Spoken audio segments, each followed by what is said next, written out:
Hello and welcome to VU Sports Wired. I'm Ben Weinrib. And I'm Callie Meisel. This is our final show of the year for you guys, unfortunately, but we've got a lot to talk about as always.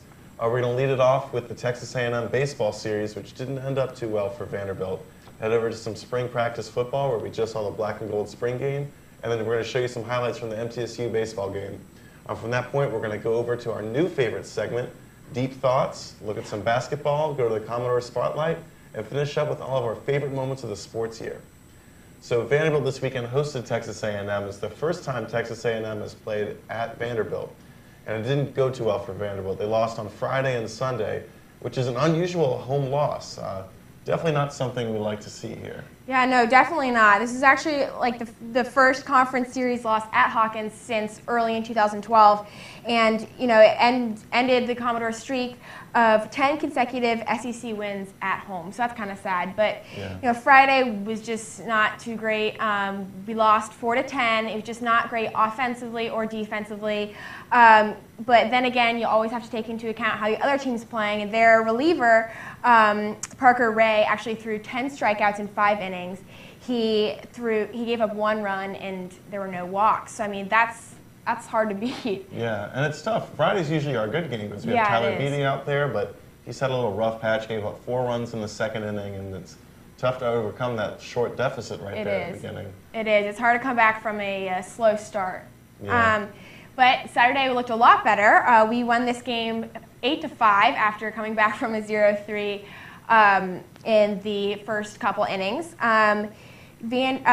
So Rhett Wiseman had a really good game. He matched his season high with 3 hits. Dansby Swanson also had 3 hits.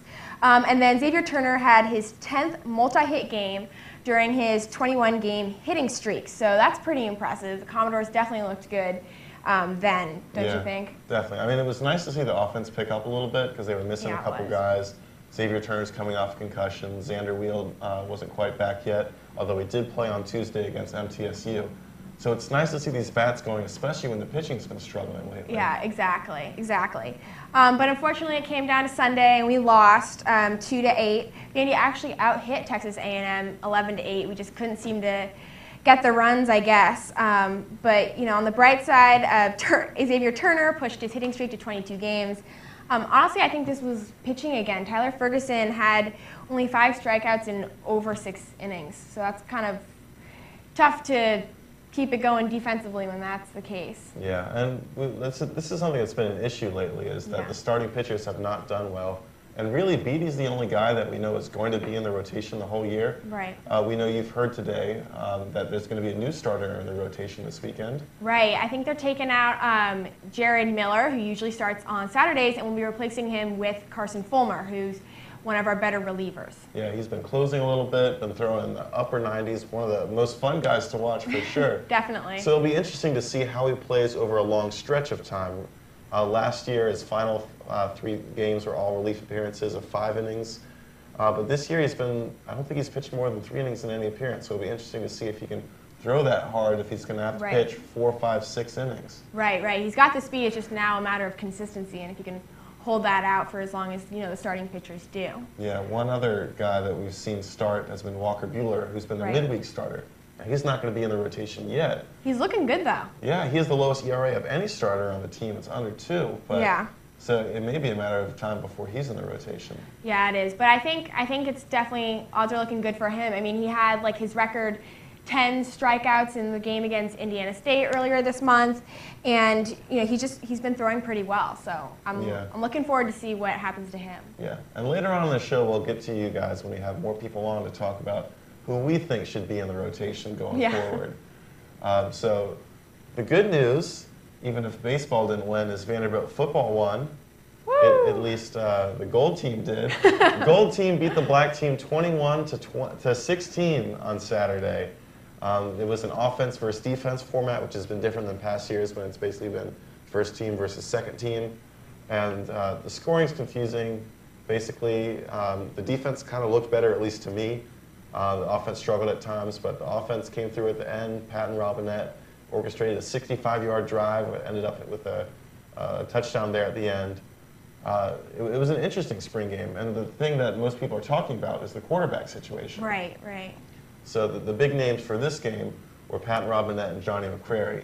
And in the future, we may even see Josh Grady, who's been injured right now, coming off an ACL injury, and then potential LSU transfer Stephen Rivers, who's the brother of Phillip Rivers, who's the all-pro quarterback at San Diego. That could be an interesting battle. Yeah, that really could. It's definitely going to be a battle on that depth chart for the quarterback. I mean, I know Mason, after the game, was talking about how he thought maybe Johnny McCreary was the better quarterback for that game. He rushed for 9 yards. He went 10 of 18 for 94 yards. Just much better stats than Patton Robinette had. Yeah, and the interesting thing about Patton is Patton had a high completion percentage, but some of them were really bad throws. And when he tried to throw deep, the passes really wobbled and didn't look good. He doesn't have quite the arm strength of Johnny, and that's probably where the staff would like Johnny to start, since he's just a better athlete and has the better arm. So you figure once he learns the playbook better, he has a good chance to start, and he could be a really, really interesting guy to watch going forward. I definitely think so, too. Yeah. On the defense side, we're switching to a 3-4 defense, and that front line is going to be really, really big. The defensive line is all people that are good. Yeah, they're all over 300 pounds, which is bigger than anything. I don't want to be on the other side of that. Yeah, we've never seen something like that at Vandy. So, no, you really haven't.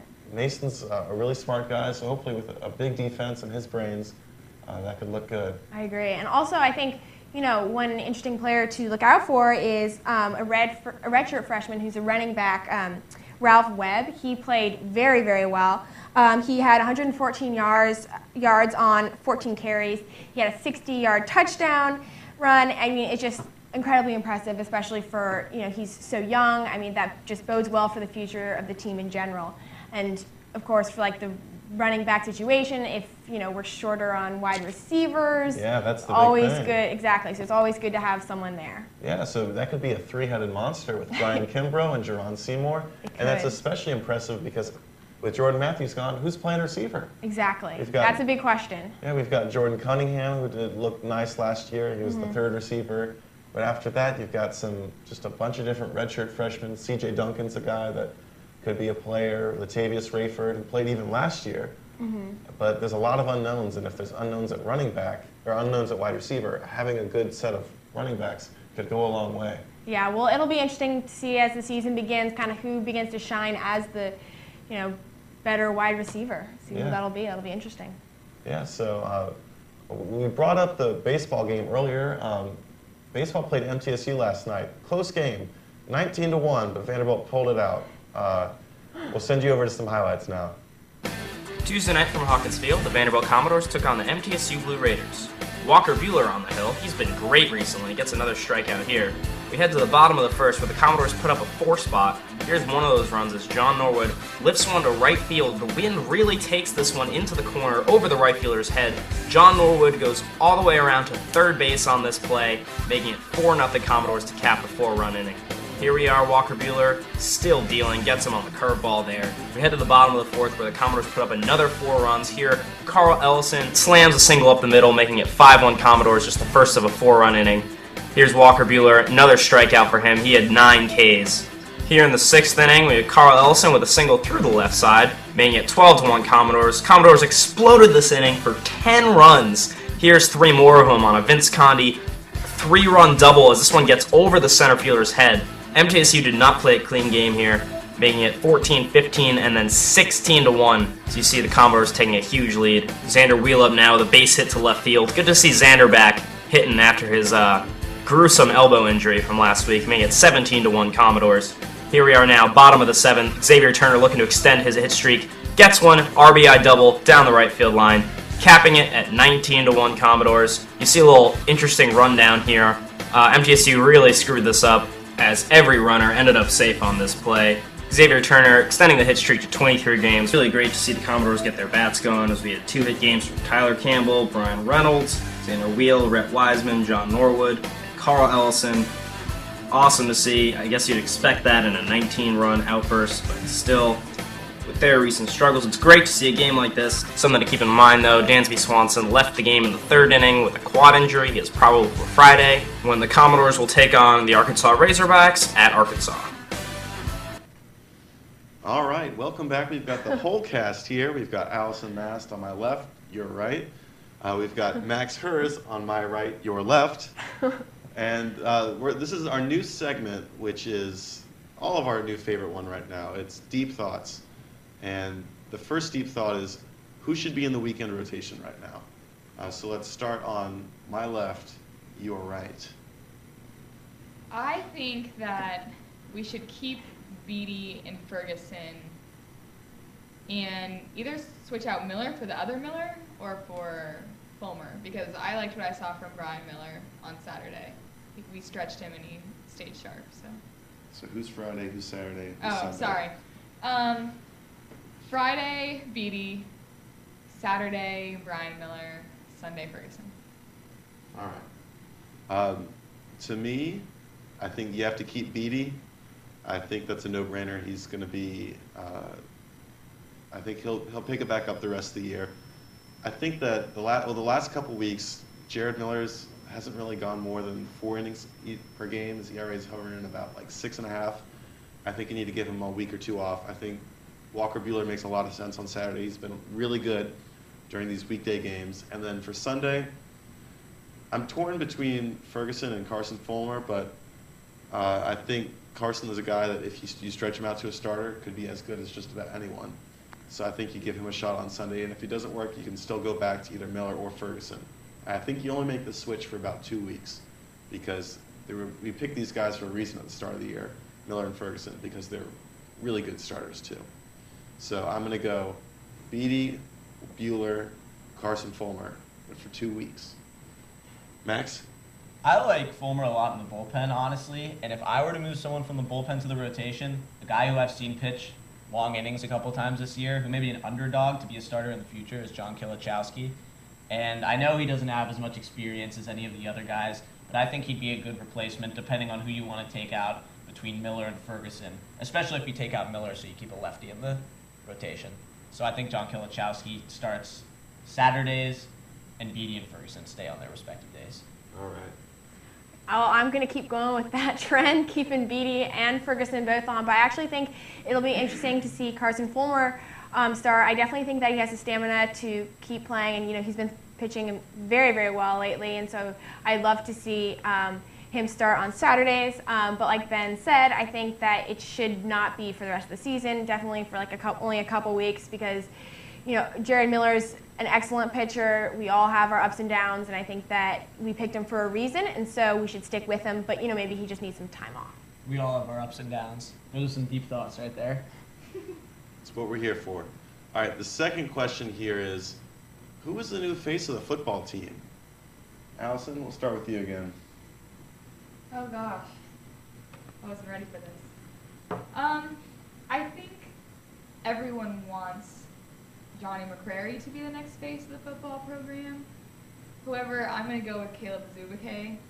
He was really solid last year. Unfortunately, went down with an injury, but looked good in the spring game. He's one of those well-spoken guys that you want to be in front of a camera.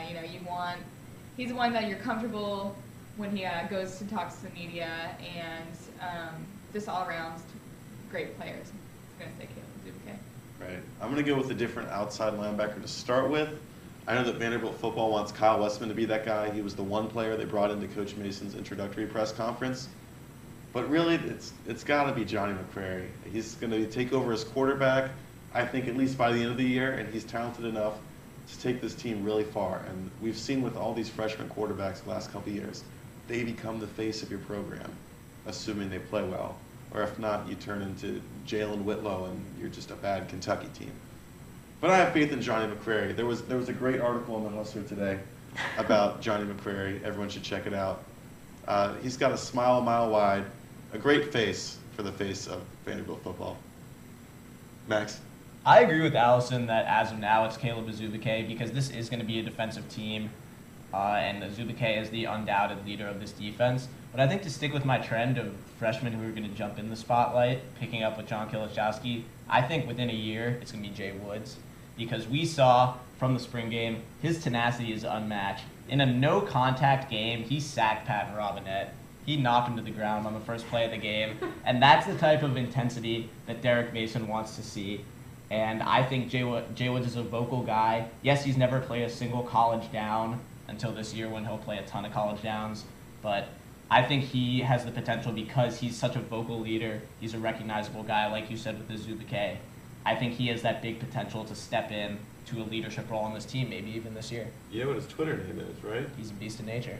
Yeah. Well, I think the face of a football program usually is on the offensive side of it, so I'm going to stick with that. And because there's no really dominant player right now, no one like Jordan Matthews, no one who's really sticking out to me, I think it's going to be whoever wins this quarterback battle. I think it's going to be whoever that is, because I think that when there's no obvious superstars besides the quarterback, everyone falls to the quarterback. And so I think that because there's such fierce competition in that depth chart, and everyone loves a good quarterback, so I think it'll be whoever wins that battle.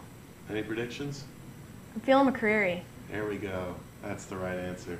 So the third question we have here for deep thoughts. What is a Commodore to you?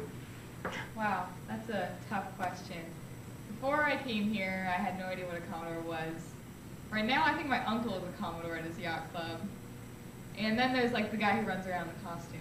So, I don't know. I guess the Commodore is just someone who embodies what Vanderbilt's all about. James Franklin would say that's excellence.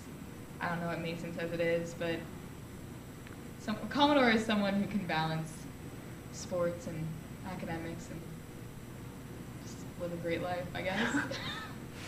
It's good stuff. Are you good answer? What's a Commodore? Commodore is just a really, really ridiculously good-looking Vanderbilt student. That's it. I don't have anything else. Really deep. Next. I like it. Commodore to me, the Vandy, like you said, excellence. Vandy has its various sets of mottos and slogans, I guess, catchphrases, like James Franklin would use. But my favorite Commodore cheer or phrase is conquer and prevail. I think a Commodore is somebody who conquers and prevails and does it over and over and over again. I like that. I think a Commodore, to me, is the literal definition, the highly ranked naval officer, but I feel like we're more like doors, we're the doors. And doors, I agree. I like Max's interpretation. I also feel like it's someone, just whatever you're in, you excel at it. So, even if you don't excel, you're putting your all into it. Putting your all into making Zoolander references in the middle of a segment. No one else got that really, really ridiculously good-looking one? No. You guys need to watch more movies. Busy watching sports. Yeah. Well, you don't even watch Bull Durham, and that's a sports movie. On to basketball.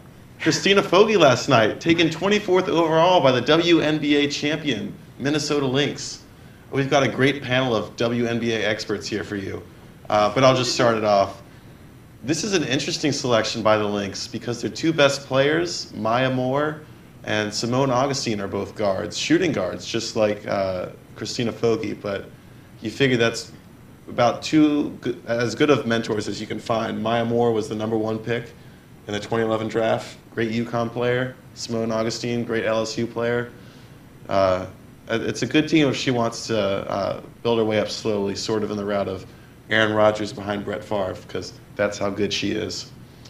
I think Christina Fogge is really going to benefit from not being the best player on her team. Once she gets that playing time, it's going to really benefit her to not be the focus of the defense, not be that go-to shooter, and she's going to get great looks. As long as she gets playing time, I think she's going to excel.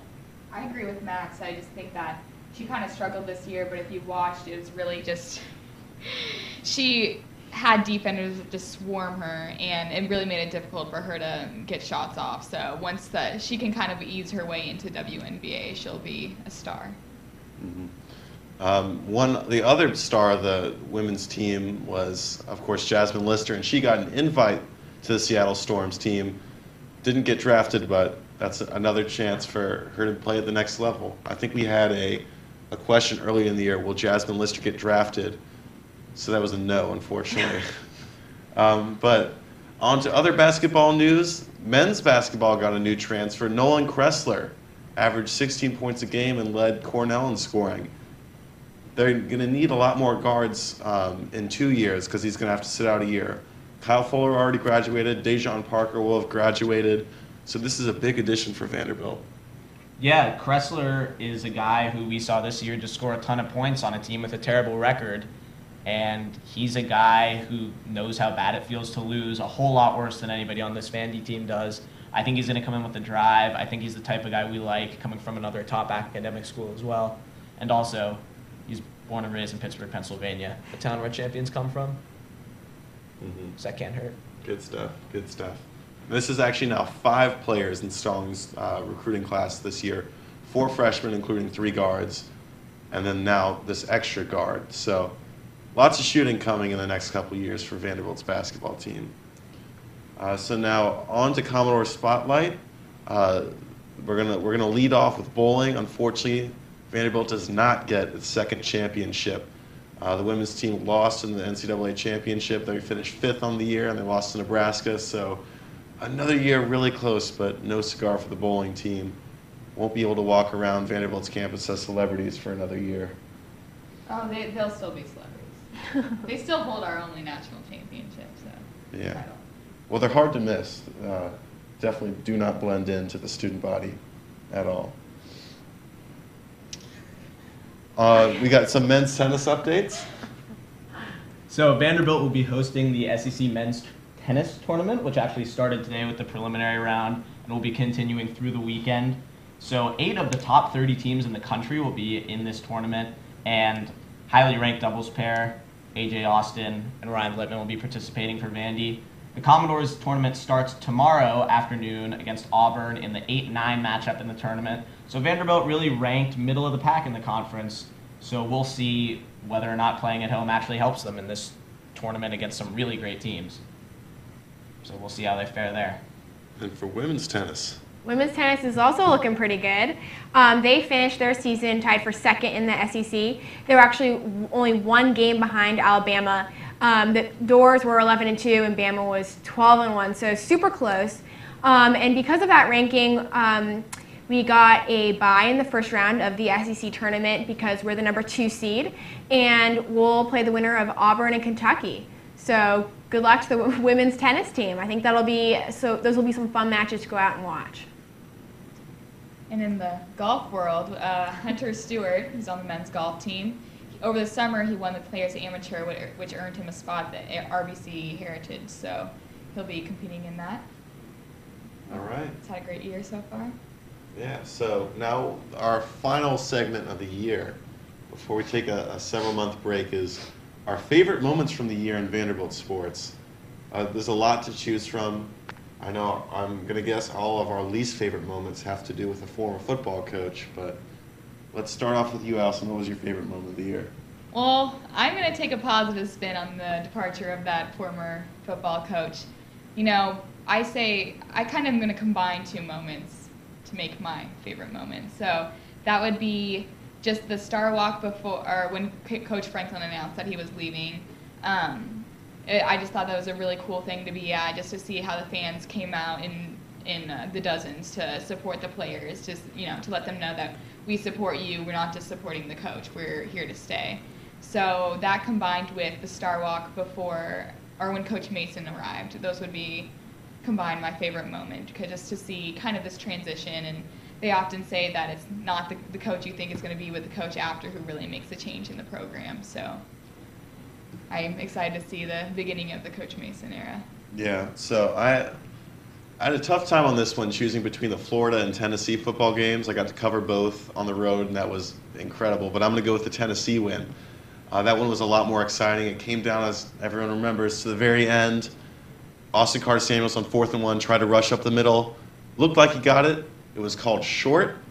They had to review it. Vanderbilt got one more chance. Jordan Matthews has always made a spectacular play before Patton Robinette had his fake jump pass run in, pulled a little Cam Newton Superman, got a little anchor down going, and pulled out the win against our fierce rival. And there were a couple times during that game when I just thought Vanderbilt had lost it, was going to finish 7-5, 6-6 on the year, but they pulled it out. And that was so exciting to hear the entirety of Neyland Stadium go quiet. That was pretty amazing. My favorite moment of the year was the women's basketball victory against Tennessee, closely rivaled by another great basketball Tennessee moment, Damian Jones's big alley-oop from James Siakam with the full extension. But I choose over that the women's basketball victory over Tennessee because it was only the third win in 30 tries for Vandy against UT in the sport that Tennessee has really dominated throughout the country for so long. And it proved early in the year that this team was one that could take down the big teams. And they hung with them all the way, Vandy did, and pulled away at the end and just proved superior, just like we did in a lot of other sports against Tennessee this year. It's a long winning Just streak. forget that second basketball game. But Yeah. Okay, I would have to say my favorite moment was when the football team beat Georgia.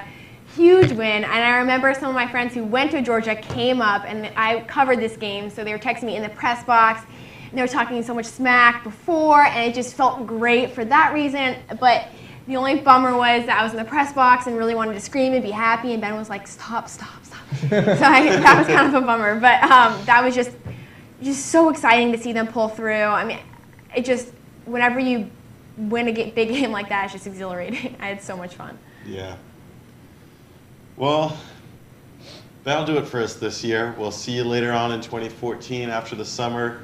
We'll have some baseball to talk about, a lot of football to talk about, but it's been a great year for Commodore sports again. And until next time, for Allison Mast, Max Hers, Callie Meisel, and the rest of us, we'll see you next year.